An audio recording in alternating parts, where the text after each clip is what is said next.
Sorry, the last video got interrupted by my internet connection.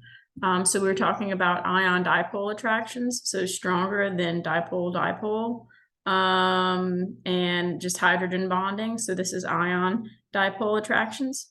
And we talked about how that's what's happening whenever you have the dissolving of salt in water.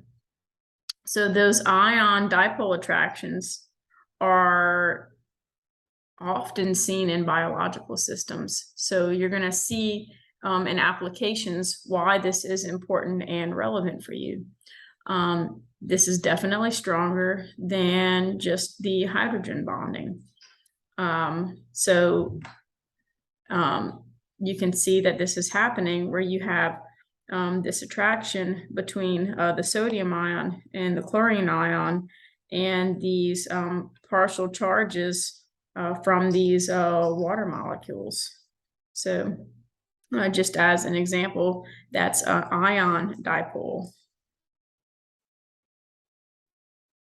And whenever we are going to have those oppositely charged ions attracted to each other, you know that you're talking about ionic attractions.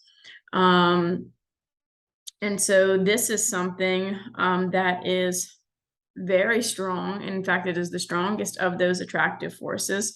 And whenever you have those ionic attractions, you can form something called a salt bridge. So it's not really like a bond. It's an ionic attraction, and you can call that a salt bridge.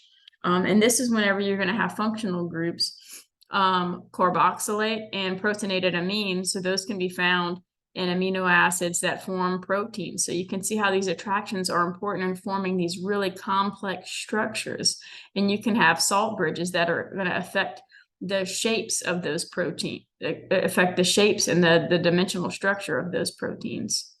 Okay, so those ionic attractions, sometimes you're going to call those salt bridges. So you can see you have this negatively charged oxygen here, and you have this protonated amine and those opposite charges. You can use this table, but you're really going to just need to understand this so you can review this. And let's work some of these problems. So if we are going to look at what's happening with the attraction, the attractive forces that are going to be present in pure substances. So if you've got ammonia, and let's draw that out. So you'll have nitrogen that's going to be bound to 3 hydrogen, right? And you're going to have this electron pair right here. Are you going to be having, what kind of bonding would you have? So you are going to have, are you going to, let's say, have a hydrogen bond with nitrogen? So is that no fun, right? So remember, no fun. So you have nitrogen and you've got hydrogen. So does that work for hydrogen bonding? Yes. So that would be the most attractive force, the strongest attractive force in a pure substance of ammonia. So the hydrogen bonding.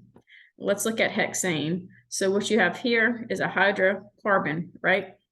6 hydrogens, 6 carbons, 14 hydrogens, excuse me.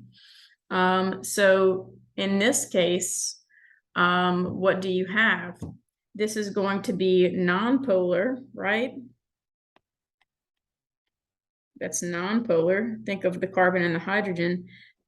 So you're going to have some London forces or some dispersion forces going on, and that's as strong as it's going to get. You know, you're not going to have no fun there, right? So you can also use process of elimination. All right. So let's see if you have glycine. So let's say this is a pure substance. So let's say like you have another glycine here. So if you have another NH3, all right, you can draw the structure again.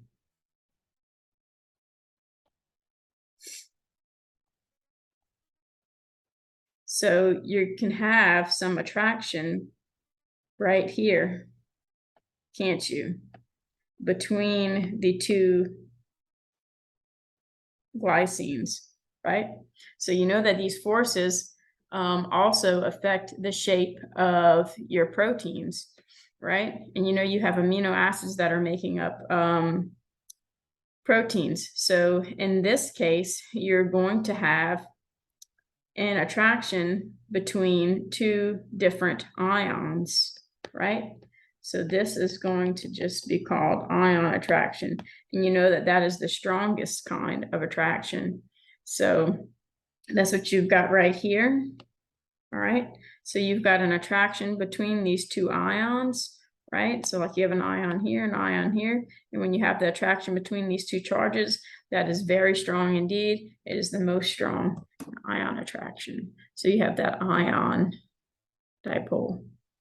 All right, ionic attraction.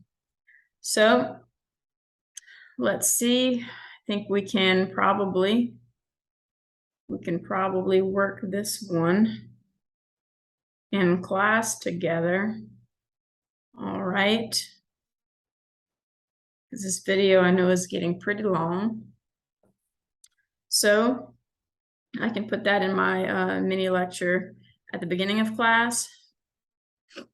And now we need to talk about vapor pressure and boiling points for alkanes. So you know an alkane is something nonpolar. So those are going to be hydrocarbons, right? And those are just going to have the single bonds between the carbons. So the only attractive force that's here are going to be the dispersion forces or the London forces. And you're going to have a large surface area, and that can have more surface contact and more electrons to disturb, that it can sort of interact in ways that would make the electrons move, and they say disturb.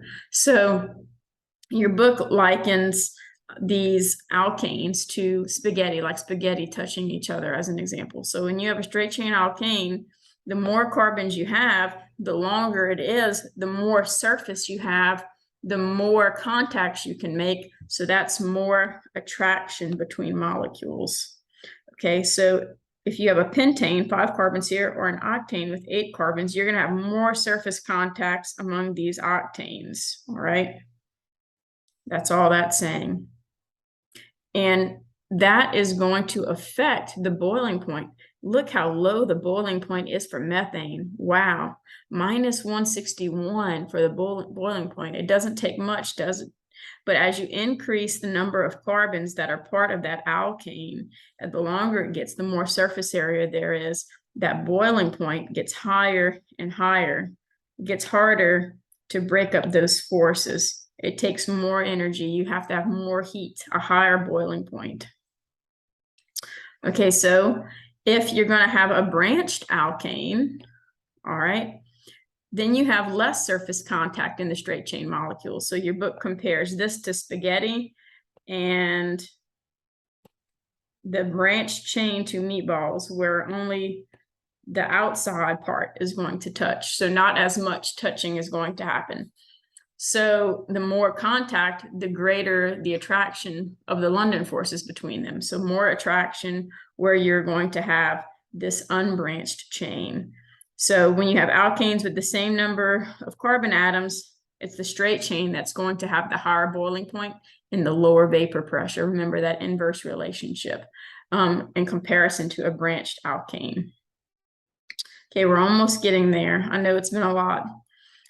Melting points are going to be very similar to boiling points. So wherever you have the boiling point, all right, that is going to be higher with a lower vapor pressure. So vapor pressure will be lower. You're also going to have a melting point that'll be higher. Okay, so think heat. And the more force that you're going to have a higher melting point. So when you have nonpolar molecules, the greater the surface area, the lower the vapor pressure and the higher the melting point. When you're going to have similar size molecules, the stronger the forces, the lower the vapor pressure and the higher the boiling or melting point. When they're going to have the same attractive forces, the stronger and more numerous attractive forces, the lower the vapor pressure, and it's going to have a greater boiling or melting point. Okay, you need more heat. So here are some steps for predicting vapor pressures and boiling points. Okay, so let's work on these. Solving a problem, predicting vapor pressures. So let's see what we have here. In A, predict which substance in the pair would have the lower vapor pressure and the higher boiling point. Justify your prediction using attractive forces. So let's say we have carbon, carbon, carbon, carbon here. We have a hydrocarbon. So we have a butane, right? That's 4 carbons. So what do we have? Just London forces, right? Dispersion forces. So that's what you're going to have here. But here, you're going to have also 4 carbons. So which one is going to have the higher boiling point and the lower vapor pressure? Well, it's going to be the straight chain alkane, right?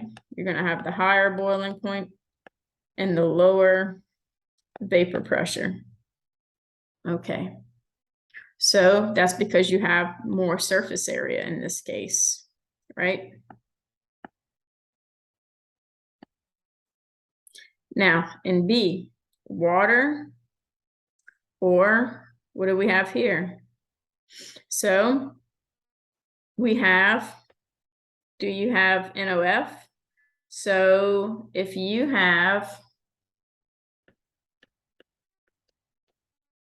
like water, right? You have this electron pair here. So you've got that going on. But if you've got, you draw out your other compound, you can draw like this.